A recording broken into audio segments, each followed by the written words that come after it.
Boker Tov, aujourd'hui le 27 du mois de Cheshvan, donc le 25 novembre, on continue Bezrat Hashem, la halachot de la Amida. On avait dit que quand on est en pleine Amida, on est en train de parler à Kadosh Baruch Hu, on ne s'interrompt pas. Rien. On parle à Kadosh Baruch Hu, il n'y a rien qui peut nous interrompre, sauf si bien sûr il y a ce qu'on appelle Pikoach Nefesh, Chazve Shalom, un problème vital, danger de vie, tout ça, danger de mort, tout ça. Donc bien sûr que on doit s'arrêter parce que tout le monde sait que pour la vie c'est marqué Vachai Bahem. Avec la Torah il faut vivre. Velo Shiamut Bahem. La Torah n'est pas faite pour Dieu préserve pour mourir.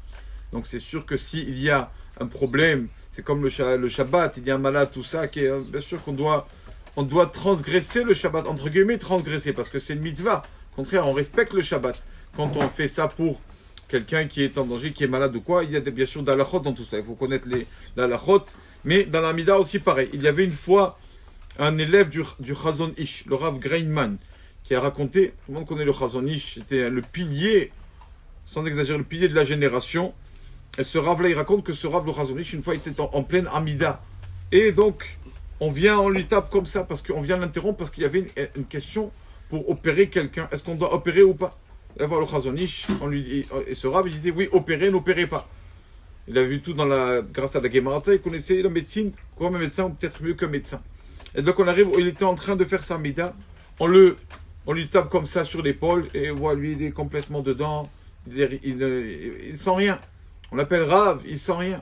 Il raconte de Rav Greinman, pour sortir le Chazon Ish de sa concentration, de sa Amida, il dit, j'ai dû me mettre sous ses pieds, et le lever un peu.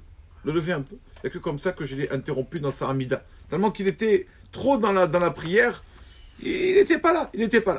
Donc, on doit essayer de l'Amida, justement, de ne pas s'interrompre. Mais comment? Donc, justement, s'il y a un problème, bien sûr, d'accord, une question d'Allah ou quoi, mais sinon, on ne s'interrompt pas.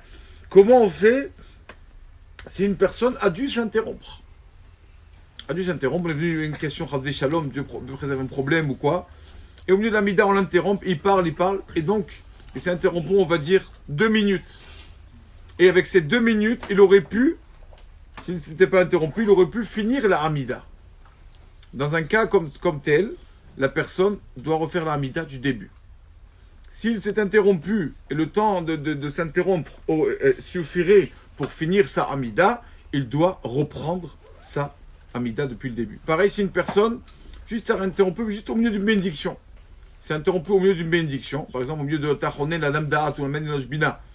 Au milieu, on l'a arrêté, il y a un problème et tout. Bon, il a vite répondu comme ça, en silence, il a fait Et donc, quand il reprend le début de la Tachonen, le début de la Bracha, où il s'est interrompu toujours.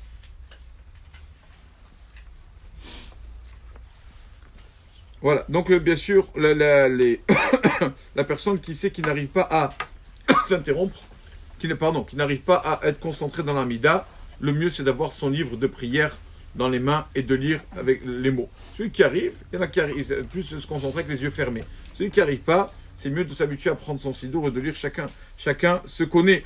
Le sidour, les lettres, elles font beaucoup de bien à la personne. Quand on dit otiyot marquevot, quand on voit le texte, des fois ça réveille la concentration aussi.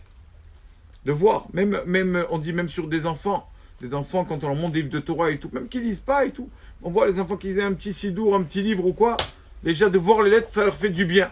De même que de voir des films ou quoi qu'ils n'auraient pas dû voir, ça leur fait du mal. Pareil, dans la Torah, quand un enfant prend un livre ou quoi, mais comment un bébé, d'accord? Des fois on le remet dans la poussette, si vous regardez en Israël, surtout la poussette, il y a au lieu de mettre contre le mauvais œil des ail et des sucres et je sais pas quoi, toute l'épicerie, on peut leur mettre des photos de tzadikim, des photos de rabbanim, d'accord, ça leur imprègne du bien, de la kedusha, de la sainteté.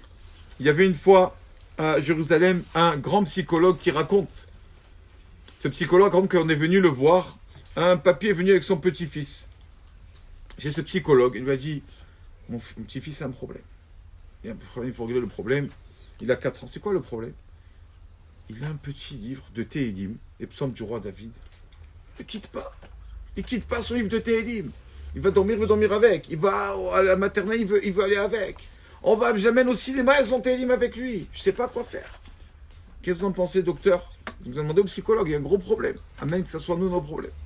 Et donc, il lui dit, à vrai dire, Donc un psychologue honnête, ça c'est des bons médecins. Ils disent, voilà, quand je sais pas, je sais pas. Je connais pas ce phénomène, je connais pas le problème de Teilim, un enfant qui garde trop ce Teilim, je connais pas. Mais il dit, je vais demander à un Rav que je connais, qui est bien sûr connu, le Rav Yitzhak Zilberstein. Il va sur Rav Zilberstein, il me dit, bonjour Rav, je suis psychologue et tout, et m'a présenté un problème, un enfant, et il n'est pas la solution. Quel est le problème? Et donc il dit comme ça, l'enfant, de partout, il va à son petit Teilim et tout. Je comprends pas. C'est un livre écrit tout petit. Il n'y a même pas de photo, il n'y a pas d'image, il n'y a rien.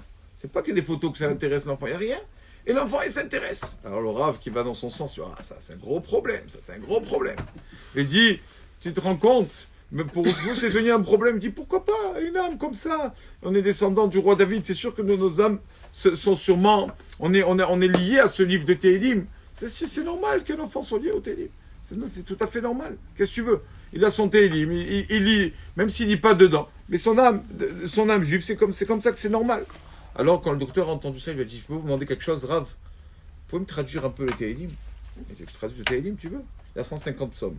L'anniversaire, à la bar mitzvah de l'enfant, je peux encore te raconter sur le Teilim si tu veux. Le Teilim, c'est pire que tout le Teilim, d'accord? C'est connu que les rabbanim, Rabbi Akiva Eger. D'accord, je dis le nom pour pas qu'on croie que c'est Rabbi Akiva Eger qui était, donc sa famille était dans la Shoah aussi, d'accord? Que lui-même a dit, non, on ne peut pas dire ça. Rabbi Akiva Eger a dit, nous les Ashkenazim, nous avons eu la Shoah et les Séfaradim ne l'ont pas eu.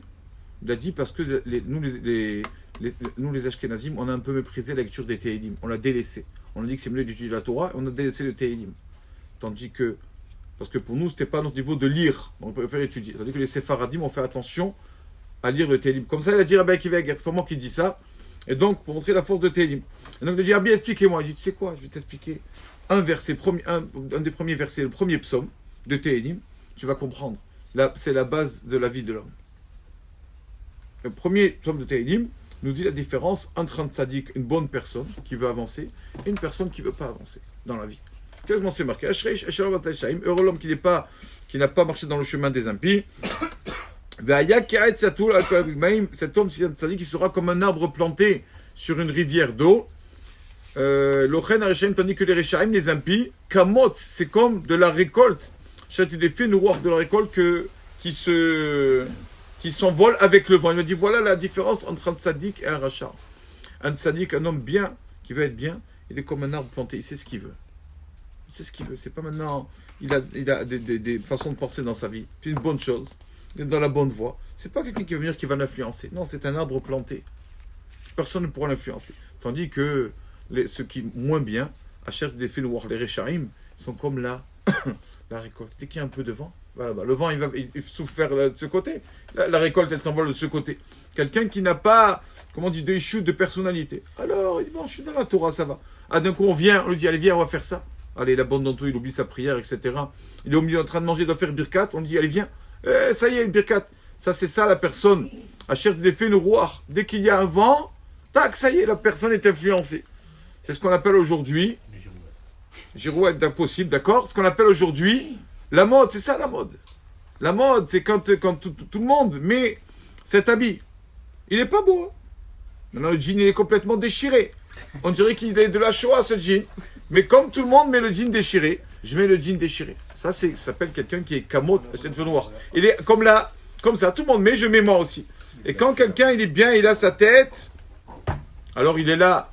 C'est pas parce que tout le monde fait ça. Lui, vas-y, il a sa Torah, il a sa façon de penser. Il sait qu'il a raison. C'est pas ce qu'il y a autour qui va l'influencer.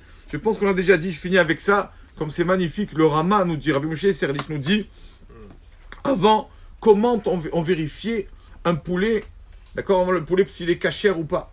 Des fois, on fait la shrita, finalement, il n'est pas cachère le poulet. On a perdu le poulet. C'est dommage, on ne va pas perdre d'argent. Qu'est-ce qu'on faisait? Des fois, il y avait un poulet qui avait des problèmes, un des sortes de poulets non cachères. C'est un poulet qui avait des problèmes à la tête, comme des bêtes au cerveau, et donc ce poulet ne pouvait pas réagir. Donc c'est un poulet qui ne vivra pas 12 mois, donc automatiquement c'est un poulet non cachère. Avant de lui faire la shrita, on sait qu'il n'est pas cachère. Comment vérifier si ce poulet, comme ça, il a des bêtes dans la tête ou pas? Il dit, le Rama, il dit, comme ça on faisait. On mettait ce poulet dans la rivière, une rivière. Si ce poulet allait dans le sens de la rivière, ça allait avec la ça veut dire qu'il avait des bêtes dans la tête. Il se laisse faire. Comme tout le monde fait, moi je fais aussi. Si c'était un poulet qui allait contre le courant pendant du fleuve, lui il se battait pour aller. Alors ça c'est un poulet caché, il n'a pas les bêtes dans la tête. On peut le manger. Il nous dit on peut le manger, exact. Ils disent nos sages c'est pareil. Si on est cachère, alors même que tout le monde fait ça, alors moi j'ai pas envie de faire ça, je pense pas que c'est bon. Mais si on a malheureusement des bêtes dans la tête, tout le monde fait allez moi aussi j'ai le courant, je vais toute la tête. Le Rav a dit au psychologue, ça c'est une idée, c'est un verset de Tehillim. Si tu as ça déjà, tu lis ça, premier psaume de Tehillim, tu auras déjà tout gagné. Baruch Adonai Leolam. Amen.